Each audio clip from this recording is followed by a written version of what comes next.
welcome to you all in online classes session. Let me continue the topic Updam's gonorrhea and its management according to Ayurveda.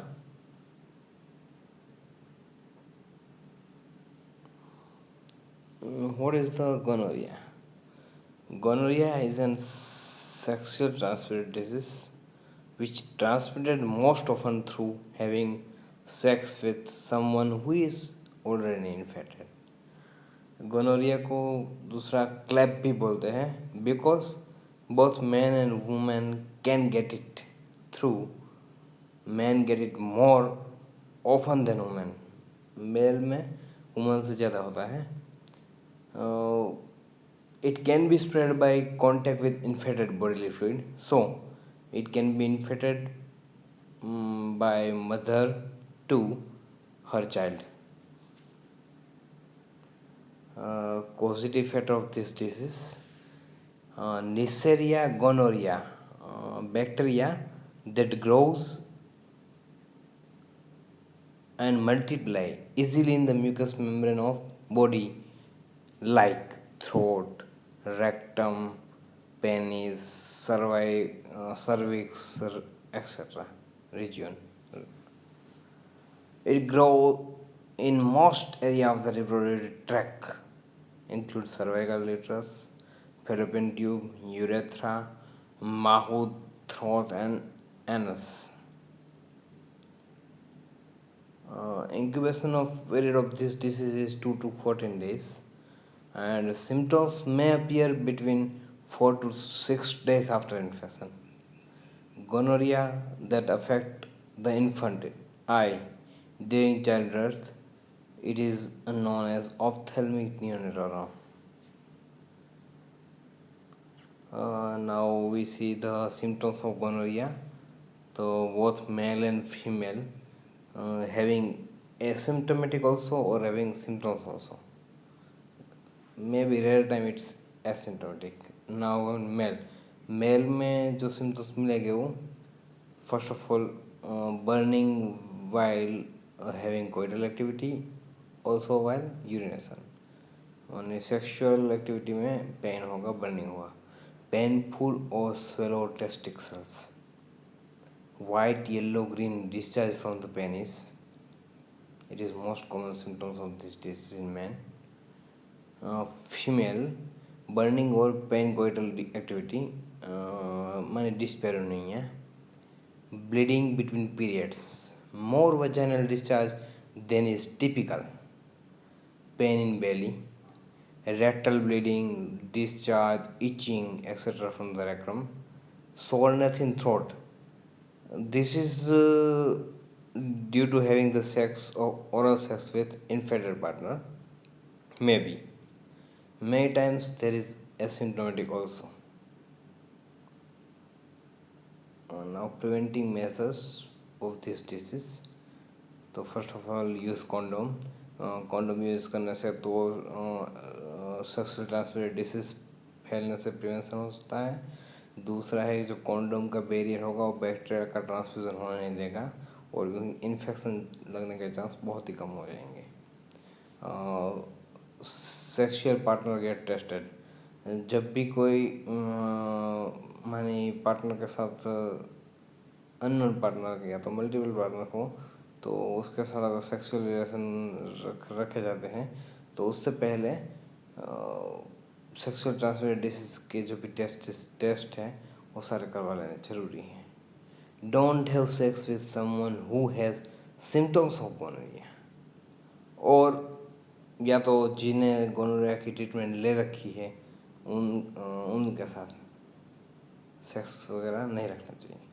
Avoid sexual contact if having a symptoms of gonorrhoea. One sexual partner, always try that having one sexual partner. Regular screening कब कब screening करना ज़रूरी है तो yearly screening करना बहुत important है. तो एक तो man to man sex partner हो तब sexually active women under age of 25 year हो तब women who have a new sex partner multiple partner और a partner with an sexual transmitted disease, तो इनको साल में एक बार अपना चेकअप करवा लेना चाहिए।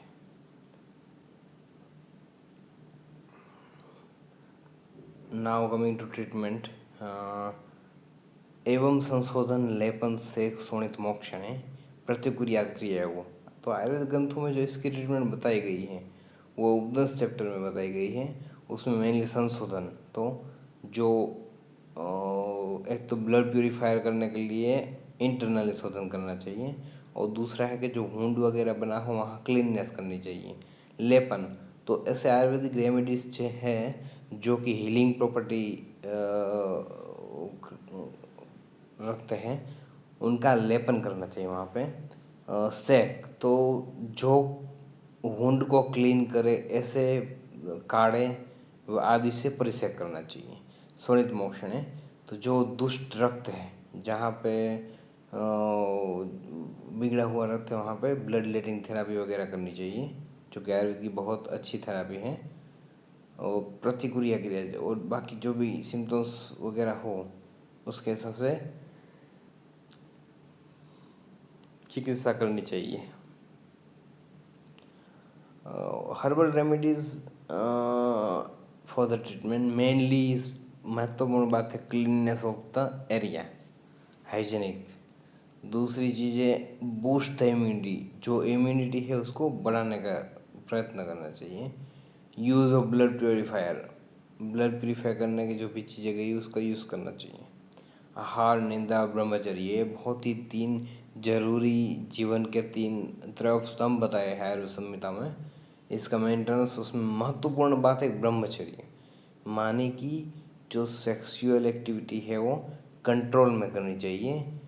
माने जो अगम्य गमन बोला है, जो मनुष्य के अलावा किसी के साथ सेक्स करना या मल्टीपल पार्टनर के साथ सेक्स करना या ओरल, या तो मानी जो रूट नहीं है सेक्सुअल के उस हिसाब से सेक्स करना, ये सारी चीज़ें अवॉइड करनी चाहिए। मानी maintain the brahmacharya, it is the most important thing. यष्टि मधु, this is the Ayurveda remedy to treat this disease. तो यष्टि मधु का एक बहुत ही यूज़फुल है कि वो इडिमा में अप्लाई, जहाँ पे भी सूजन हो वहाँ पे यष्टि मधु की पेस्ट तिल तेल के साथ मिल्क और बटर के साथ करनी चाहिए, ऐसा ऑलरेडी स्टडी में प्रूवन है। एक्सीडेंटल वुंड हो वहाँ लोकली घी के साथ यष्टि मधु अप्लाई करने का विधान है। पेस्ट ऑफ यष्टि मधु नींब के साथ, मानिए एजरेटा इंडिका के साथ, नीम के पत्तों के साथ पेस्ट यष्टि मधु की करने से वुंड क्लीन होता है।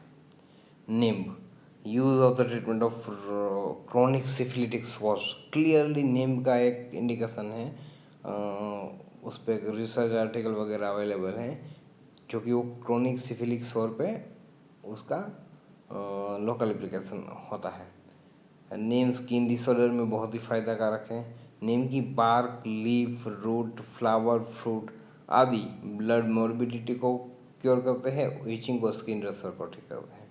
स्किन की एक महत्वपूर्ण बात है कि एंटी बैक्टीरियल एक्टिविटी उसमें प्रोसेस करता है, anti bacterial action against gram negative and gram positive micro organism. Panchavalkal kwath, Panchavalkal क्वाथ में जो 5 द्रव्य हैं वट, बारिश, पीपल आदि, वो सारे क्षीर वृक्ष हैं। जो कसाइरस था और शीतवीर्य है, तो जो वो कसाइरस और शीतवीर्य है वो रोपण हीलिंग प्रॉपर्टी रखते हैं, तो उससे क्या वुंड हीलिंग और वुंड का रोपण जल्दी होता है। और जो लोकल एरिया है जहाँ पे भी वुंड वगैरह है वो जल्दी से क्लीन होता है, क्लीननेस होती है। तो ultimately it beneficiary for the wound healing and blood purification. आंवला, एम्बिलिया ऑफिसिनाल, बेकोपोमोनरी, ग्लाइसिस ग्लाब्रा एंड मेनिंगेवेरा इंडिका, सीजियम क्यूमेटिका, ये जो सारा आयुर्वेदिक ड्रग्स है इसकी एंटीऑक्सीडेंट एक्टिविटी बताई गई है, जो कि वो इम्यूनोमोड्यूलेटर, इम्यूनिटी को बढ़ाने में बहुत ही अच्छे हैं। आंवला की दूसरी एंटी अल्सर एक्टिविटी बताई गई है। एमिलिया ऑफिसिनालिस एक स्टडी में बताया गया है कि वो अल्सर प्रोटेक्टिव है और हीलिंग इफेक्ट पहुंचाता है। इम्यूनोमोड्यूलेटर के तौर पर भी आंवला का बहुत यूज़ होता है। एक स्टडी के मुताबिक ये बताया गया है कि त्रिफला होता है वो stimulate the neutrophil function and the immunised rest and stress induced depression. So that's why it is very useful for the immunomodulator. Thank you.